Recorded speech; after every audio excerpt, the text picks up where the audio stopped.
meus amados amigos, tudo bem? Tudo bem com vocês? Que bom estar aqui mais uma vez, podendo conversar com vocês um pouquinho mais sobre as Escrituras.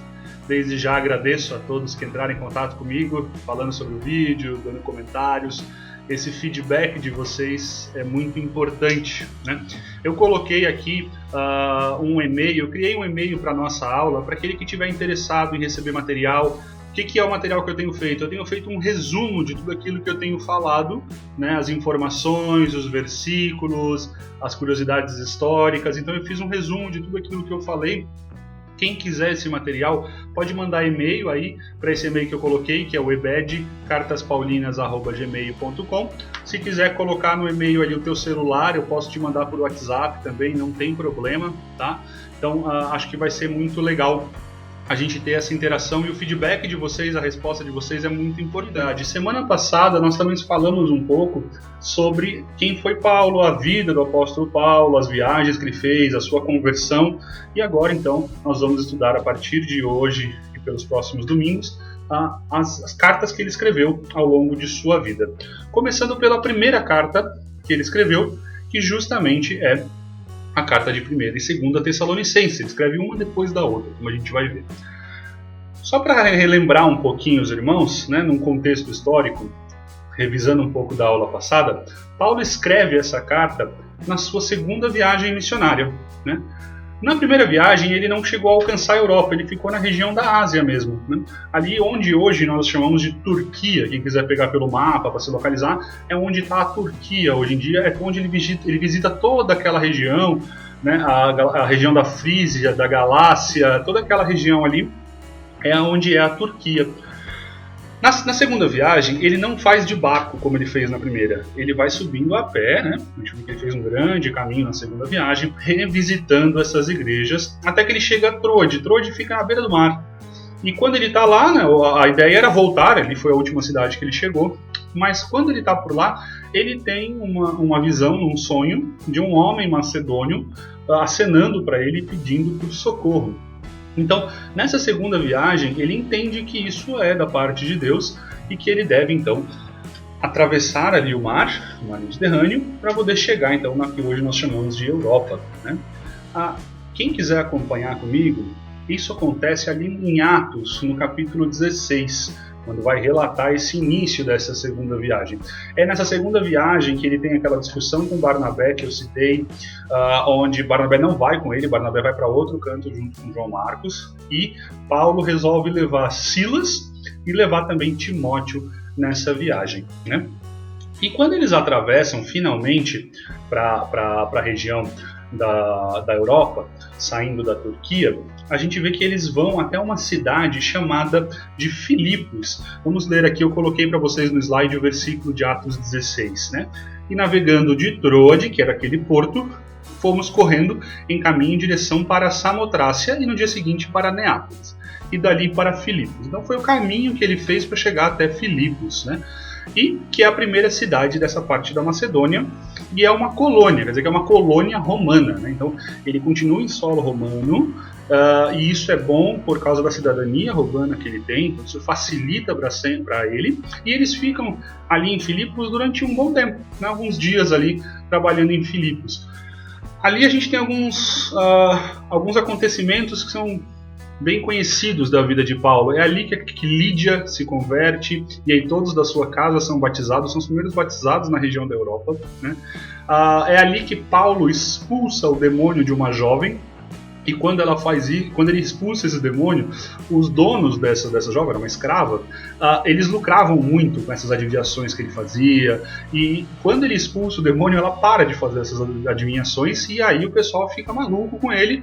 Por quê? Porque acaba a chance de lucro que eles tinham, né? Então eles param de lucrar com aquela mulher, e realmente eles começam a perseguir Paulo. Com o resultado dessa perseguição, Paulo e Silas eles acabam sendo presos, eles são espancados, são torturados, não, mas são espancados e presos ali numa prisão horrível. Mas durante a noite, cerca de meia-noite ali, Deus manda um terremoto e a prisão inteira se abre, né? Todas as portas se abrem. É aquele episódio que a gente conhece, que o carcereiro chega, vê aquilo e fala: todo mundo fugiu, eu vou ser torturado e vou sofrer as consequências por isso, vou me matar. E aí Paulo fala para ele não se matar, estavam todos ali, ele acaba pregando para o carcereiro se converte, a gente vê isso em Atos 16, é só continuar a leitura nos próximos versículos, e o carcereiro se converte, toda a família dele se converte, né? Então é um trabalho muito interessante que Paulo faz ali naquela cidade. Eles são soltos da prisão depois disso, depois dessa conversão do carcereiro. Eles vão ali para a casa de Lídia, consolam e confortam os irmãos, falam: não, a gente está bem, a gente foi solto, está tudo bem, Deus agiu, mas eles têm que sair dali, né? Porque a perseguição continuaria. E dali, então, eles pegam então o caminho, na verdade é uma via bem famosa, uma estrada militar bem famosa romanos. Os romanos foram bem conhecidos pela construção de estradas, né? E a estrada chamada Via Inácia, né? Uma estrada bem famosa, depois se quiser pesquisar aí, ainda existem traços dela até hoje. Então eles vão caminhando, em Atos 17 a gente vê isso, passam por Anfípolis, Apolônia e chegam então na cidade de Tessalônica. De Filipos a Tessalônica, distância de mais ou menos 160 quilômetros, lembrando que eles faziam isso a pé, né? Não tinha carro na época, nem nada disso, e eles também não eram ricos para ficar andando de carruagem. Então, era um burrinho ou talvez um cavalinho que eles conseguissem e o resto era a pé mesmo, né? Então, um caminho bem longo. Tessalônica era uma cidade muito importante, também um porto e uma cidade muito grande e a mais influente ali da região. Ela fica no que hoje é chamado de Golfo de Salônica. Na verdade, essa cidade mudou de nome, ela não chama mais Tessalônica e sim Salônica. Ela fica na atual Grécia, mais uma vez convido, é bem interessante quem quiser dar uma olhada por lá. Existem ainda resquícios da cidade de Tessalônica nela, bem preservados. Eu dei uma leve pesquisada aí no Google, é bem interessante ali algumas fotos que eu vi, vale a pena para quem quiser pesquisar depois. Ela tinha um formato de anfiteatro, um C assim, e ficava de frente para a Bahia, e era um grande centro comercial. Então, por isso uma cidade muito importante e muito rica, né? Paulo fica ali em Tessalônica pelo menos 3 semanas. É interessante a gente notar isso em Atos 17, 2, né? Que, só voltar aqui, desculpa, tirei o versículo, né? E Paulo, como tinha por costume, foi ter com eles e por 3 sábados disputou com eles sobre as escrituras na sinagoga. Então Paulo chega em Tessalônica e vai direto para a sinagoga, como era de costume dele, vou falar primeiro com os judeus. Ele chega lá, fica 3 sábados seguidos falando, ou seja, pelo menos 3 semanas. E alguns viram e falam: então ele ficou 3 semanas em Tessalônica e foi embora. Não, na verdade não é bem por aí. 3 semanas é o período que ele ficou falando na sinagoga. Então ele ficou 3 semanas falando somente com os judeus, né? Só que se a gente for levar alguns indícios em consideração, como por exemplo, a gente vê na carta de 1 Tessalonicenses que uma igreja foi estabelecida. Uma igreja de um bom tamanho, né? Se vocês forem ler ali em 1 Tessalonicenses 5:12, a gente vê que não é uma igreja pequena, é uma igreja de um bom tamanho. Muitos cidadãos da cidade se converteram, muitos gentios se converteram, e isso implica que eles pararam de servir ao culto de ídolos, que é uma das coisas também que leva a perseguição para cima de Paulo. Então não podia ser uma igreja pequena, né? Se vocês forem ler aqui comigo, a gente percebe que isso foi acontecendo e foi tamanho o crescimento que essa igreja foi tendo, que gerou inclusive perseguições a essa própria igreja. Outra coisa, durante esse tempo que eles estão lá, eles recebem por 2 vezes auxílio da igreja de Filipos, aquela igreja que Paulo tinha passado antes. Paulo tinha ficado lá em Filipos, ele foi perseguido. E para esse novo trabalho, eles chegam por 2 vezes a receber auxílio. Se vocês forem abrir comigo lá em Filipenses 4:16, a gente percebe Paulo falando, agradecendo, porque também uma e outra vez me mandaste o necessário a Tessalônica. Ele está agradecendo nesse versículo, em 4:16, que por 2 vezes eles enviaram sustento para ele. A igreja não tinha como sustentar Paulo em Tessalônica, eles estavam criando a igreja, eles estavam se formando.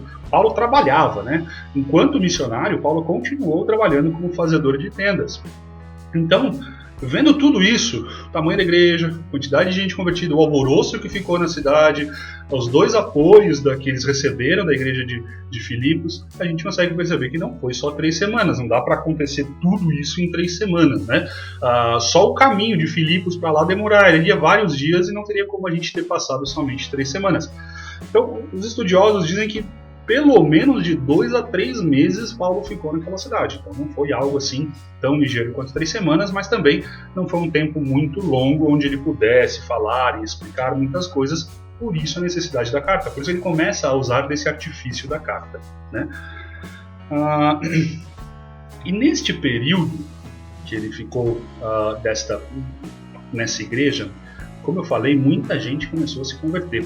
Então, muitos começaram a abandonar os velhos costumes, isso começou a gerar revolta, principalmente no pessoal que fazia os ídolos, isso a gente vê em vários casos, porque as pessoas paravam de comprar, e os próprios judeus começaram a se revoltar. Tinha uma grande sinagoga lá e muitos judeus começaram a se converter, e aqueles que não se converteram começaram então a se revoltar com isso, e eles juntam um povo, né, como aí no versículo que está aí de Atos 17:5 fala, alguns homens perversos, vadios, juntaram o povo e alvoroçando a cidade, foram para cima de Paulo.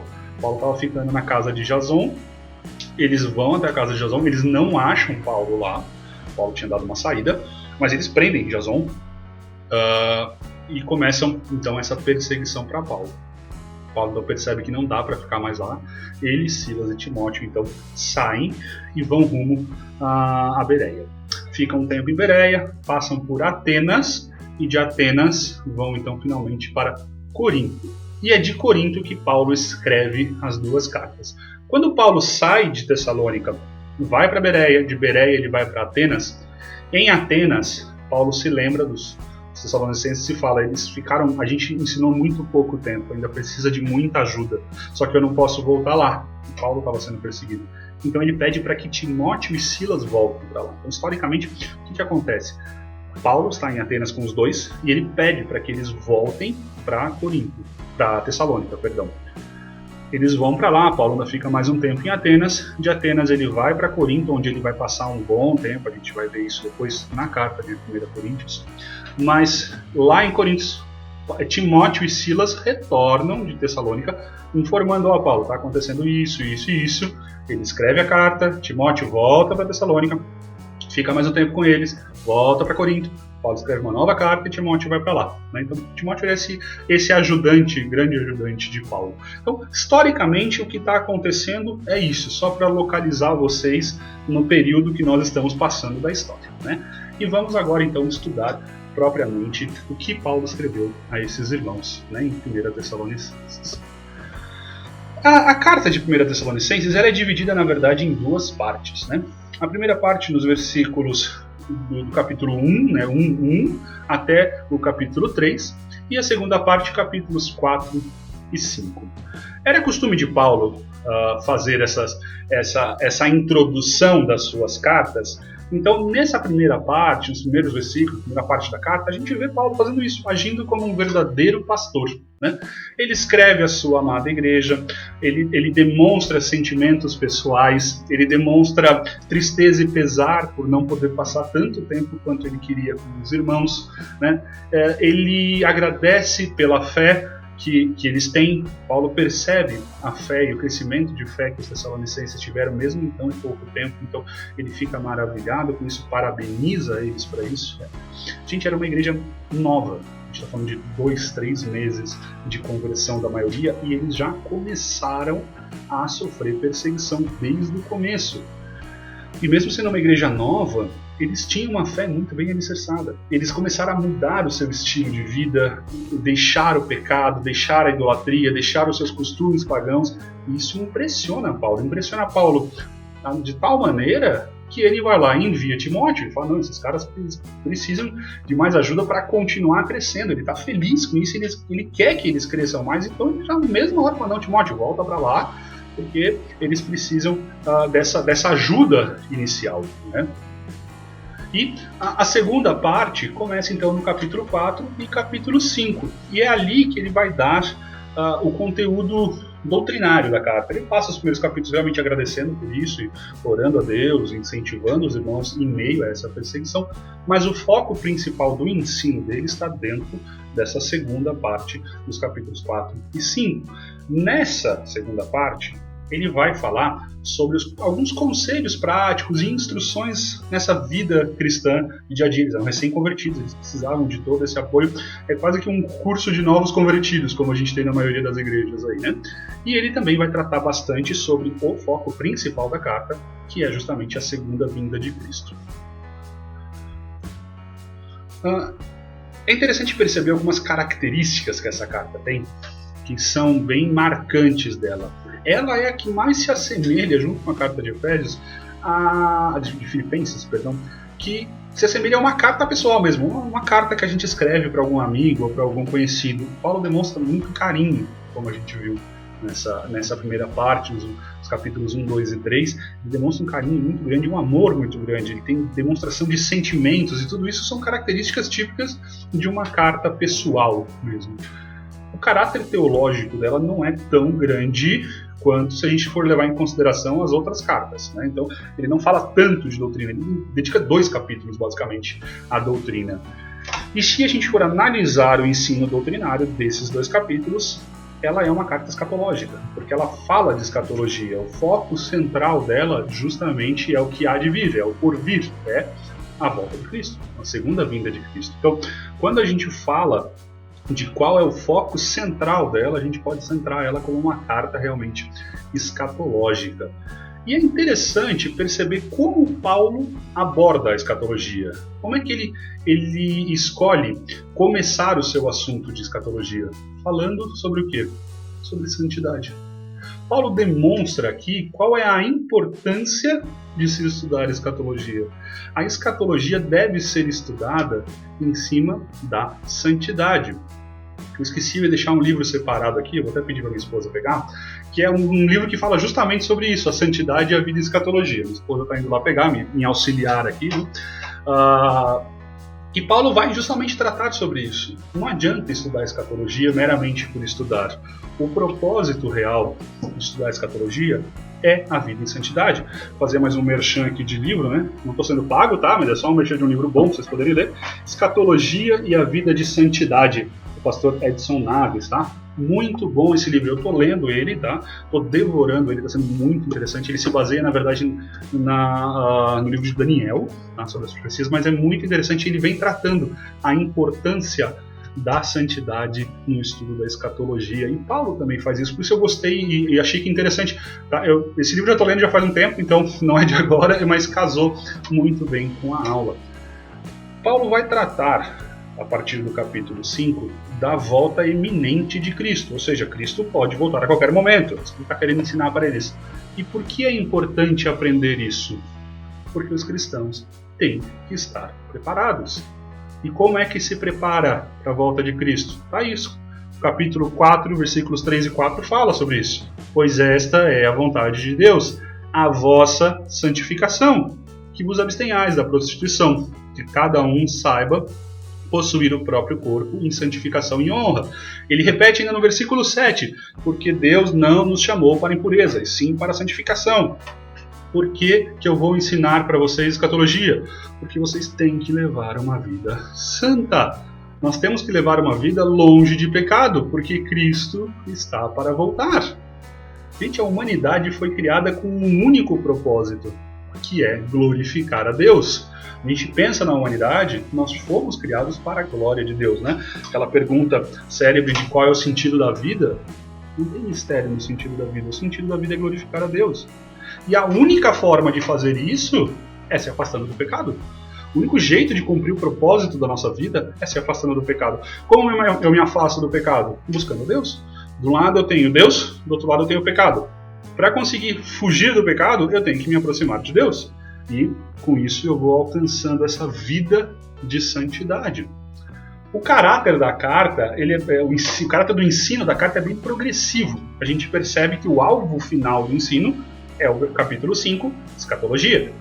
E ele vai trabalhando esse ensino através da vida de santificação. Então ele fala, vocês têm que levar uma vida de santificação, têm que transformar a vida. E como isso vai refletir para vocês? Uma mudança completa de vida, como por exemplo, um amor ao próximo. É uma marca do cristão. Um cristão com vida em santidade ama o seu próximo. E ele vai falar isso lá em 1 Tessalonicenses 4, de 9 a 12.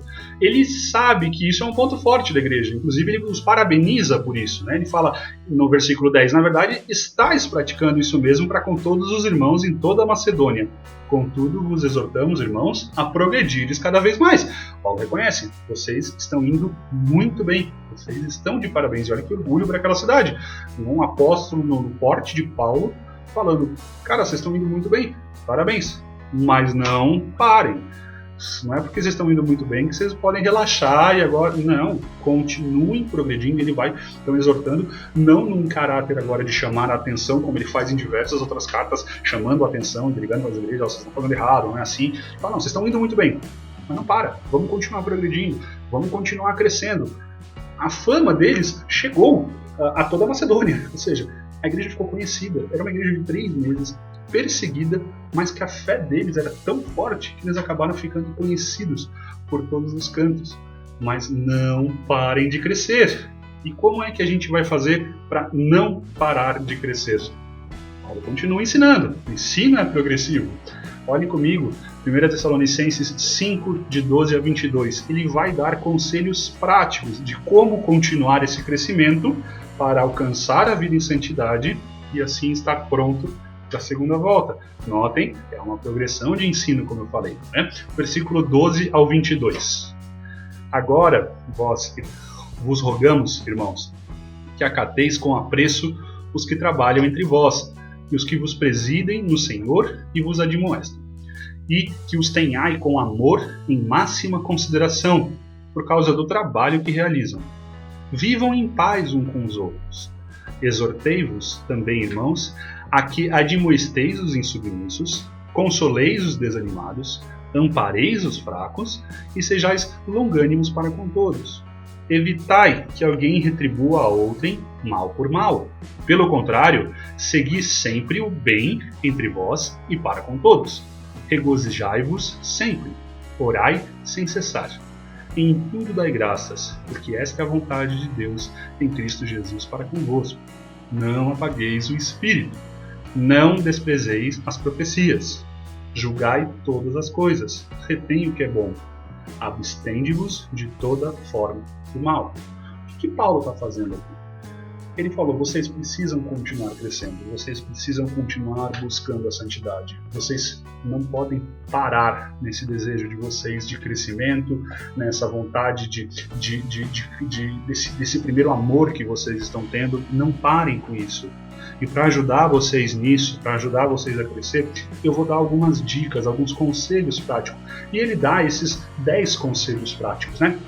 Eu coloquei um resuminho deles aqui, que eu acho que vai ficar bem interessante do que ele fala para os Tessalonicenses. Depois a gente vai retomar isso no final, aplicando um pouco para o nosso dia a dia hoje, né? Mas aqui é o que ele falou para eles, né? Em primeiro lugar, amem e respeitem seus líderes. Eles são instituídos por Deus. Então, gente, respeitem os líderes das suas igrejas, os seus líderes locais, os seus governantes, eles são todos instituídos por Deus. Repete esse ensino em outras cartas, nós vamos ver ele falando isso também em outras cartas. Segundo ensino, vivam em paz uns com os outros. Gente, vocês são uma igreja, apesar de ter gentio e judeu junto, os costumes mais diferentes, como era um porto, devia ter gente de diversos locais diferentes, diversas culturas diferentes, que tinham tido religiões diferentes antes da conversão. Ele fala, vivam em paz, aprendam a conviver com essa diferença. Vocês são uma única família e vocês têm que estar unidos e têm que estar em paz. Exortem e admoestem os insubmissos. Gente, tem gente no meio de vocês que está teimoso, que está revoltado, que está querendo lutar contra. Exortem. Exortem como um pai exorta um filho, né? Eu não tenho filhos, mas a gente percebe muito isso em educação cristã, que o pai que ama é aquele que corrige.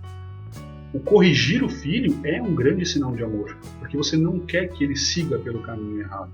Você quer que ele aprenda o que é correto, o que é certo, e para isso exige correção, exortação. Paulo está falando, não tenham medo, exortem, corrijam, se amem. Esse é um sinal de amor. Consolem os desamparados, os desanimados, os fracos, né? O que é isso? Era uma igreja que estava passando por muita perseguição. Como eu falei, eles eram novos, recém-convertidos, grande maioria neófito, e já estavam sofrendo uma perseguição ferrenha. Ele fala, gente, vocês têm que um ajudar o outro, vocês precisam se unir. Você está percebendo que tem alguém fraco, alguém que está precisando de ajuda, vai atrás, conversa com ele, não deixa desanimar. Não retribuam o mal com mais mal. Vocês estão sendo perseguidos? Retribuam com amor. Não lute, não bata de frente, não vai pra briga, não tenta matar quem está te perseguindo. Não retribuam o mal com mal. Busquem o bem, retribuam com amor. Paulo e Silas foram um exemplo disso. Quantidade de vezes que foram presos e espancados e retribuíam com amor. Oravam, agradeciam a Deus pelo que estavam passando, né? Sejam alegres. Alegria é a marca do cristão. As pessoas têm que olhar para o cristão e ver que ele é alegre. E ele está falando aqui para uma igreja perseguida. Está falando para uma igreja que está sofrendo. Não se abatam com isso. Se alegrem. Vocês estão sendo perseguidos pelo nome de Cristo. Isso deve ser motivo de alegria para vocês. Orem sem cessar. Não parem de orar. Só vão conseguir fazer isso, ser alegre, consolar um ao outro, retribuir o mal com o bem, respeitar os líderes, respeitar tudo isso que está acontecendo, viver em paz. Só vão conseguir isso se orarem. Só a oração é capaz de dar essa força pra gente. Só a oração consegue fazer a gente continuar, vencer as lutas. E, gente, olhem para tudo isso, orem por tudo isso e deem graças por tudo isso. Esse foi um desafio pessoal que eu fiz para mim durante um tempo, de em tudo dar graças. Eu lembro que no dia que eu fiz, na semana que eu fiz esse voto, eu falei, não, eu tenho que aprender a em tudo dar graças. Eu estava estudando justamente essa carta, eu falei, não, é algo que eu preciso, é algo que eu tenho que aprender a fazer. Eu lembro que eu estava fazendo um trabalho bem grande na faculdade, eu sou médico veterinário, estava na época de faculdade ainda. Eu fiz um trabalho bem grande e no final do trabalho eu tinha esquecido de salvar o meu computador. Deu problema, deu pau e eu perdi, e era um trabalho muito grande, muito importante, era no final daquele semestre, era um trabalho que tinha muito da minha aula, e naquela semana eu tinha falado em tudo da graça. A minha vontade inicial foi de gritar, acredito que isso está acontecendo, e eu lembrei, em tudo da graça, eu virei para Deus e falei, Deus, obrigado, porque provavelmente meu trabalho não devia estar tão bom, eu vou refazê-lo agora em outro computador, tive que gastar com o meu computador, um computador antigo que eu tinha, um laptop. Dei graças e recomecei o trabalho. Parece loucura? Parece, mas o meu segundo trabalho ficou muito melhor do que o primeiro. Eu passei com uma nota muito melhor do que eu teria passado entregando o primeiro trabalho. E isso, gente, é um ensino prático de em tudo dar graças. Paulo está falando, gente, vocês estão sendo perseguidos, estão apanhando na rua, estão cuspindo em vocês. Em tudo dar graças. Parece loucura, mas é uma marca do cristão. Porque a gente reconhece a soberania de Deus. Não apagueis o espírito, né? Um conselho aí prático para ele. O que é isso? Logo em seguida ele fala das profecias, também para se apegar às profecias. Gente, só o Espírito Santo é capaz de dar entendimento, é capaz de nos levar a compreender as Escrituras de Deus. Não tem como a gente conseguir entender nada da palavra sem o Espírito Santo. Nós temos que buscar esse auxílio do Espírito. Toda vez que vocês forem começar a devocional de vocês, espero que vocês tenham uma vida diária de devocional, isso é muito importante na vida de vocês mesmos. Comecem pedindo para que o Espírito Santo os ajude. Ele é quem dá entendimento, ele é o nosso auxiliador, o nosso ajudador nesse ponto. Ele que nos faz com que a palavra deixe de ser somente uma escrita simples e se transforme em uma palavra viva. A Bíblia é viva, a Bíblia é diária, a Bíblia é atual, e ela só consegue ser isso através da ação do Espírito Santo. Então se apeguem ao Espírito Santo, não joguem fora esse Espírito, não deixem de consultá-lo, né?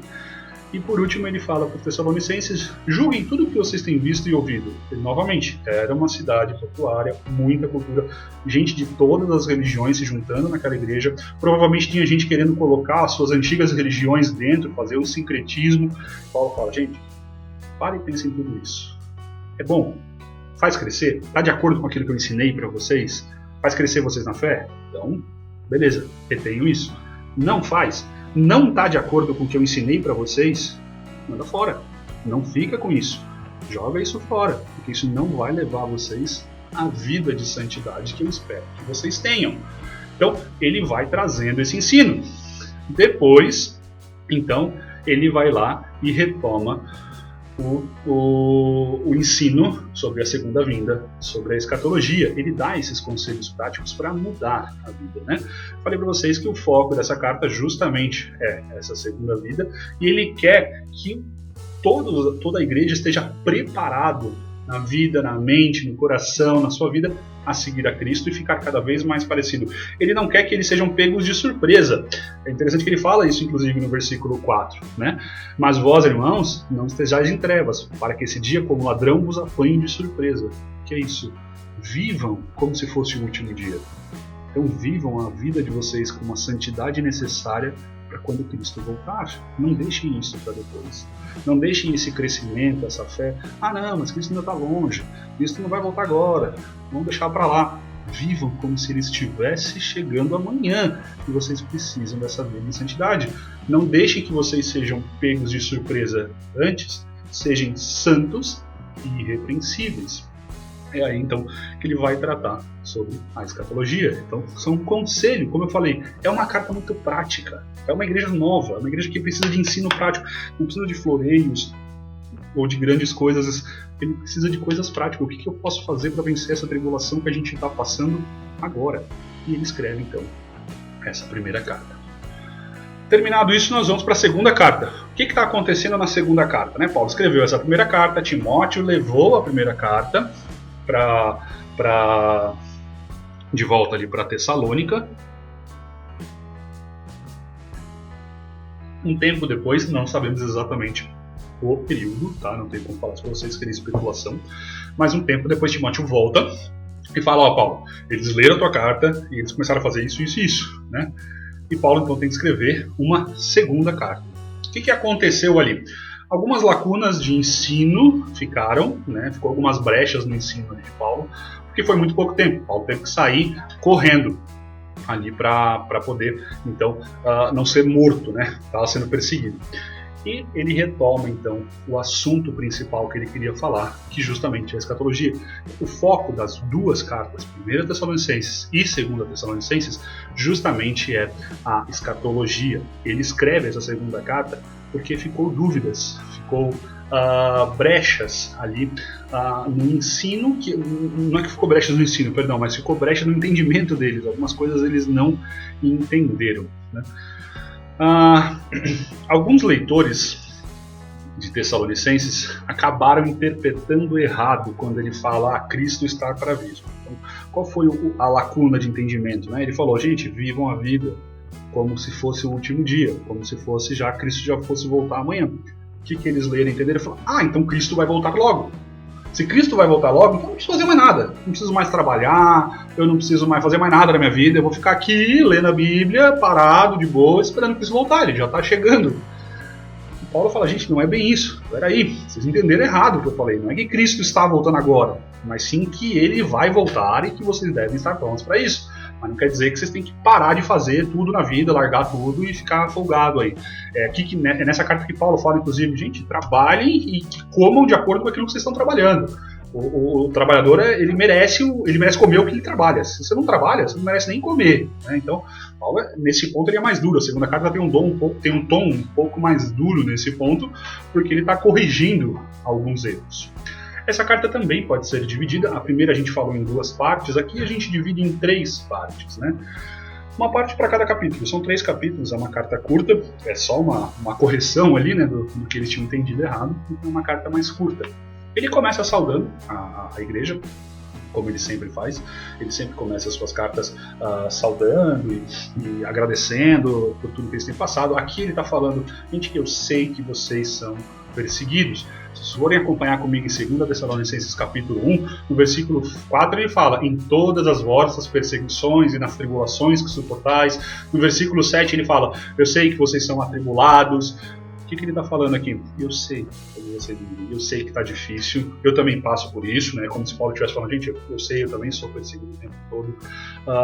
E ele, ao mesmo tempo, ele agradece que eles estão prosseguindo na fé, eles estão prosseguindo no amor, eles estão conseguindo crescer mesmo em meio a tudo isso. E ele fala: gente, vocês vão ser recompensados. Vai chegar um momento que realmente Cristo vai voltar, o céu vai se manifestar aqui, E tudo isso vai acabar. Tenham ânimo. Continuem progredindo, continuem nessa fé, porque isso vai acabar. E aí ele começa então o ensino do seu segundo capítulo, onde ele vai retomar justamente esse ensino central. Né? Ele fala, gente, vamos com calma. Eu sei que vocês entenderam errado. Não é que Cristo vai voltar agora. Calma.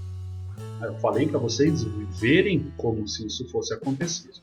Mas, antes disso acontecer, diversas coisas têm que acontecer. Em primeiro lugar, isso não é imediato, mas antes disso tudo acontecer, vai aparecer o iníquo. Ele fala isso lá no versículo 2:9, capítulo 2, versículo 9. O iníquo, que é segundo a eficácia de Satanás, é aquele que nós chamamos popularmente de anticristo. Já devem ter ouvido falar esse termo, anticristo. Né? Paulo reconhece no capítulo 2 que o mistério da iniquidade já está atuando. Satanás já está atuando no mundo. Satanás está atuando no mundo, gente, desde a queda de Adão. Ele estava lá, ele estava presente no momento da queda, era a serpente, né? E já está atuando, mas vai chegar no ponto onde a gente vai ter o ápice dessa atuação de Satanás. E nesse momento vai acontecer a revelação do anticristo. Né? Acompanhem comigo o que Paulo fala lá no versículo 4, capítulo 2, versículo 4. O qual se opõe e se levanta contra tudo que se chama Deus ou é objeto de culto, a ponto de se assentar-se no santuário de Deus, ostentando-se como se fosse o próprio Deus. É a profanação do templo que vai acontecer quando Deus vai, no final dos tempos, reconstruírem o templo e vai ter a profanação. E esse anticristo, ele vai se levantar e se opor exatamente contra tudo que lembre Deus. Ele vai acabar, extinguir as religiões, uma perseguição muito intensa. Ele está falando dos fins dos tempos. Isso ainda vai acontecer. Então, Tessalonicenses, calma. Antes disso tudo, isso não vai voltar. Você tem que esperar tudo isso acontecer.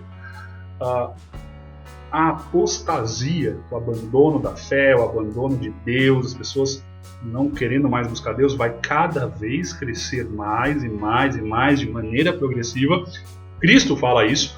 Aí em Mateus 24:12, né, a parte de ensino escatológico de Cristo, Mateus 24, ele fala: e por se multiplicar a iniquidade, o amor se esfriará de quase todos.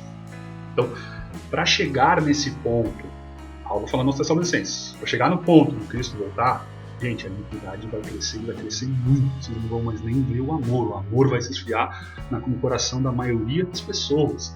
O mundo vai virar um caos, as pessoas não vão querer mais saber de Deus, as pessoas vão condenar quem serve a Deus, vão fazer chacota, vão fazer piada de quem realmente é cristão, não vão querer saber de fé, de Deus, de nada, tudo vai ser de perna pro ar.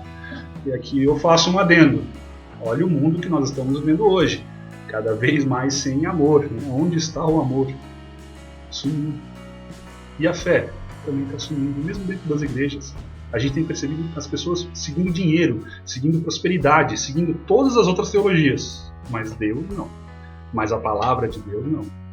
O ensino tem sido relativado, cada vez mais tudo é relativo. Não, calma, tudo é relativo. Vocês são muito duros no ensino de vocês são irracionais.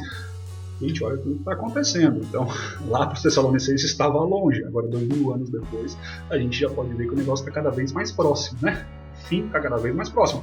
Isso serve de alerta para vocês também, tá, gente? O fim está muito mais próximo, né? E quando chegar esse fim, Paulo continua na carta de Tessalonicenses, capítulo 2, aí sim o Senhor destruirá tudo isso, ele vai ter vitória, vai vir o juízo e ele vai acabar com toda a injustiça. Então, gente, quando isso acontecer, chegar no ápice da iniquidade, da apostasia, não vai ter mais amor, vai estar tudo um caos, vai ter se levantado alguém que é a personificação do mal de Satanás, que é o anticristo, aí sim tudo isso vai acabar. Aí sim toda a injustiça vai acabar, aí sim o Senhor voltará. Eu não quero ficar aqui com vocês gastando muito tempo em cima de escatologia. Não é o alvo da minha aula, tá? Isso é matéria de escatologia, e sabe, numa próxima turma, uma próxima aula, algum outro professor, não sei, mas isso é escatologia. Eu não quero ficar aqui lidando detalhezinho por detalhezinho, quais são as vertentes escatológicas, pré-milenismo, amilenismo. Não quero ficar me retendo nisso, porque a gente vai perder muito tempo de aula. O que eu quero fazer? Fazer como Paulo fez, ensinar a importância de saber isso. Qual é o foco prático de saber que Cristo vai voltar? Qual é o foco prático de saber que tudo isso vai acontecer? Para que a minha fé seja fortalecida, para que no meio de todo esse caos eu tenha uma vida de santidade. A importância do estudo da escatologia é que os cristãos devem viver de maneira digna de um servo de Deus. A gente não é para ficar esperando ou parado sem fazer nada, ou revoltado com tudo que está acontecendo. Gente, o Senhor vai vir. E quando Ele chegar, quando Cristo voltar, Ele quer encontrar os seus filhos fortes, os seus filhos seguindo aquilo que Ele ensinou, seguindo os passos que Ele deixou. É isso que a gente tem que focar quando a gente estuda escatologia. Nós temos que focar que a nossa vida tem que estar pronta para isso. É o que ele falou, é a interpretação correta da primeira carta. Vocês têm que viver uma vida de santidade. Não adianta ficar estudando e se matando de tentar interpretar a profecia, quais são as semanas de Daniel, o dia que Cristo volta. Gente, não é esse o foco de entender escatologia. O foco de entender escatologia é que vocês precisam de uma vida em santidade, que vocês precisam viver de acordo com esse retorno de Cristo. É isso que Paulo está falando. E para isso, ele vai dar esses conselhos, e é interessante ver que Paulo fala ali no capítulo 3, agora no final da carta, capítulo 3, versículos 4 e 5. Nós também temos confiança em vós no Senhor, de que não só estáis praticando as coisas que vos ordenamos, como também continuais a fazê-la. Ora, o Senhor conduz o vosso coração ao amor de Deus e à constância em Cristo. Paulo reconhece que eles estão praticando as coisas que ele ordenou para eles. Esse é o final da carta. Ele fala, gente, eu sei que vocês estão praticando, mas continuem fazendo isso, continuem a se firmar. Mas o que é que eles estão praticando? Por que Paulo fala isso? Ele não deu uma dica tão prática nessa carta. Ele está falando da primeira carta. Ele está falando justamente do que ele tinha escrito na primeira carta. Voltem comigo lá em 1 Tessalonicenses 5, de 12 a 22. Eu quero ler isso com vocês, porque isso é muito importante para a vida do cristão. Agora vos rogamos, irmãos, que acateis com apreço os que trabalham entre vós, e os que vos presidem no Senhor e vos admoestam, e que os tenhais com amor em máxima consideração por causa do trabalho que realizam. Vivei em paz uns com os outros. Exortamo-vos também, irmãos, a que admoesteis os insubmissos, consoleis os desanimados, ampareis os fracos e sejais longânimos para com todos. Evitai que alguém retribua a outrem mal por mal. Pelo contrário, sempre segui o bem, entre vós e para com todos. Regozijai-vos sempre, orai sem cessar. Em tudo dai graças, porque esta é a vontade de Deus em Cristo Jesus para convosco. Não apagueis o espírito, não desprezeis as profecias. Julgai todas as coisas e retém o que é bom. Abstém-vos de toda forma do mal. Esses são os conselhos que ele fala. Eu sei que vocês já estão seguindo, mas continuem a seguir. E esses são os conselhos que eu tenho para vocês, gente. Está ali prático esse conselho. Cristo está para voltar. Se preparem, levem uma vida em santidade. Como eu falei para vocês, a gente viu qual é a interpretação para os Tessalonicenses na época. Agora, como que a gente consegue aplicar isso para a nossa vida hoje? Aqueles mesmos 10 princípios que eu já tinha passado que Paulo tinha passado para eles, eu aplico para vocês hoje. Em primeiro lugar, amem e respeitem os seus líderes. Seja líderes da igreja, do local onde vocês se reúnem, respeitem os líderes de vocês. Se eles estão errados, vocês vão lá, vocês conversam com eles, mostram qual é o pecado, mas respeitem a liderança de vocês. Vivam em paz uns com os outros. Estamos passando por um momento de quarentena, em que a gente está trancado dentro de casa, né? Muita gente ainda está trancado dentro de casa, está indo e voltando nesse lockdown, nesse ficar parado, que Floripa já passou, não sei de onde você está assistindo esse vídeo, mas possivelmente ainda está trancado dentro de casa, e começa a surgir brigas, começa a surgir contendas, começa a ficar nervoso, não pode sair. Vivam em paz, se unam como família, busquem a Deus como família. Vocês só vão conseguir fazendo isso com cultos juntos, com devocionais juntos, buscando a Deus juntos. Vivam em paz uns com os outros nesse tempo maluco que a gente está vivendo, de quarentena, de pandemia. Exortem e admoestem os insubmissos. Dentro da própria casa de vocês, demonstrem amor. Sejam como um pai que ama seu filho, que vai lá e corrige ele quando ele está errado. Mas, gente, em amor. Não é para ser duro, não é para fazer isso em amor. Né? Consolem os desanimados, amparem os fracos. Tem muita gente perdendo o emprego. Estamos vivendo hoje, nessa pandemia, um período muito triste da nossa história. Muita gente está sem emprego, muita gente está passando necessidade.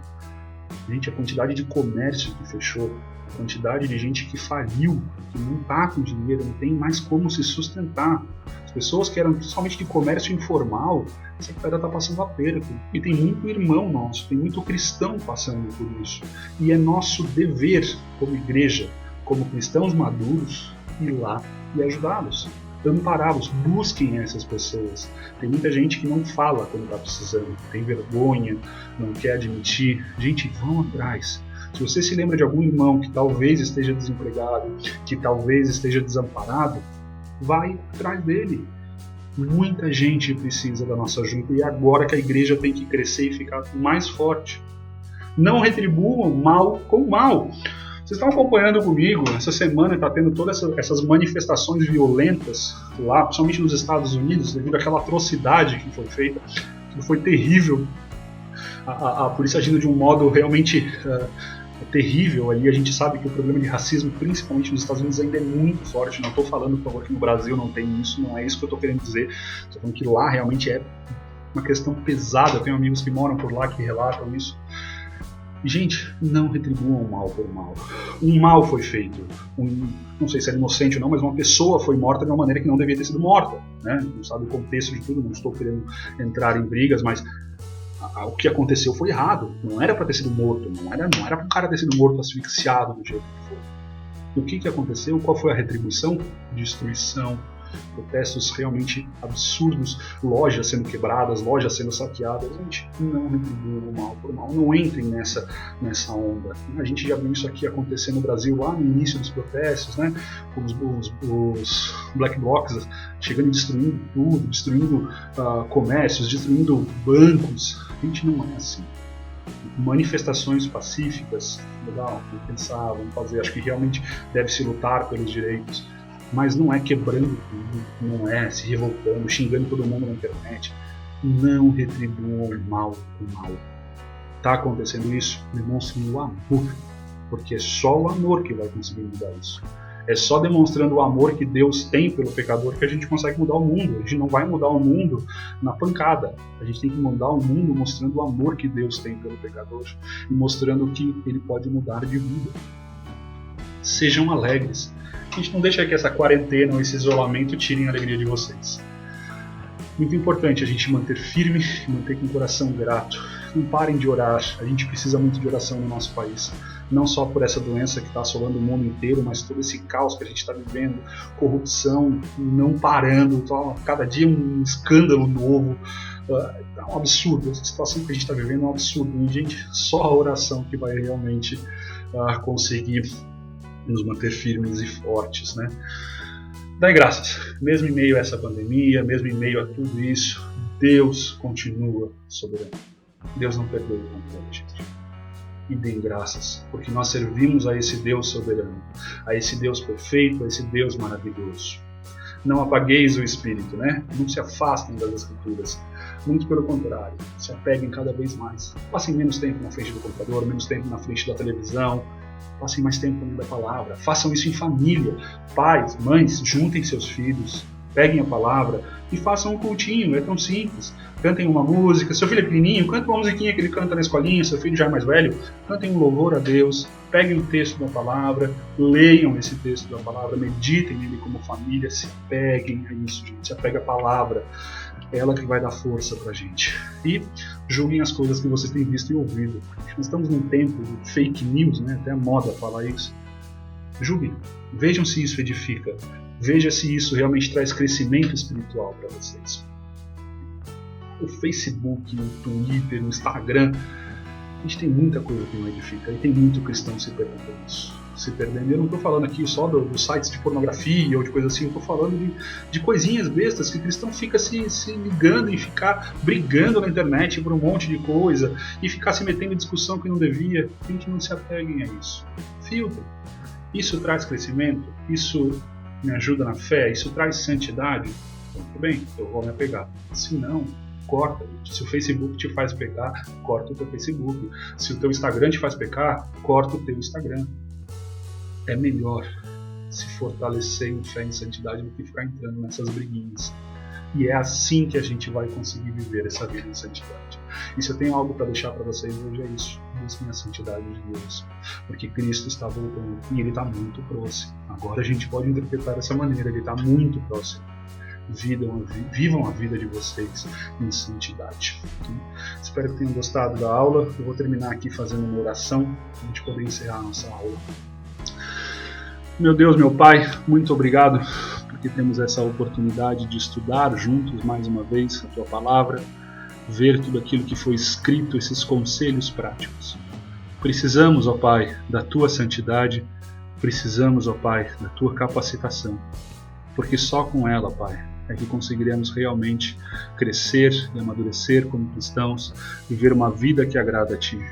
Capacita cada um dos meus irmãos que está escutando essa aula a ter essa vida em santidade, a viver esperando o retorno do Teu Filho. Que dia maravilhoso que será o retorno de Cristo, onde toda essa corrupção, essa iniquidade, essas doenças, tudo isso vai acabar. Porque o Senhor voltará, e o Senhor restaurará tudo isso. Como é bom, Pai. Te louvo por isso, te agradeço por poder Te servir dessa maneira. E que realmente o Santo Espírito do Senhor possa estar capacitando cada um dos meus irmãos a viver também isso, Pai. Em nome do Teu Filho Jesus. Amém. Eu vou colocar para vocês aqui de novo o link do meu contato, né? Para caso vocês queiram então mais materiais ou conversar comigo e tudo mais, pode mandar um e-mail lá que eu vou estar olhando. Tá bom, gente? Um grande abraço e até semana que vem.